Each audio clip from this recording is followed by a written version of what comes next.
Pa svako ko se odluči da postane pripadnik garde, odnosno da stane u stroj izabranih, kako i naša krilatica glasi, mora da bude spreman da ispuni najviše standarde i ispuni sve uslove za sam prijem u jedinice garde.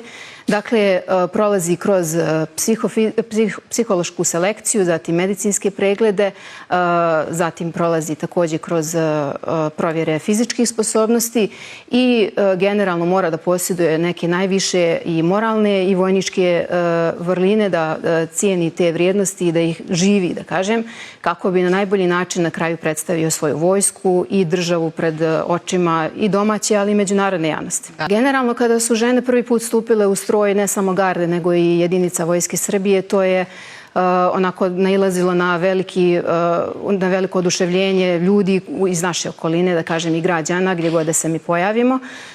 I to je sa sobom nosilo jedan veliki osjećaj, snažan osjećaj ponosa, jer ste svjesni da radite nešto novo, da unapređujete sistem na neki način. I sa te strane je onako, da kažem, bio poseban osjećaj. A sa druge strane mogu da kažem da je danas ta činjenica da su žene u vojsci već nekoliko godina i da su opravdale svoje mjesto u sistemu.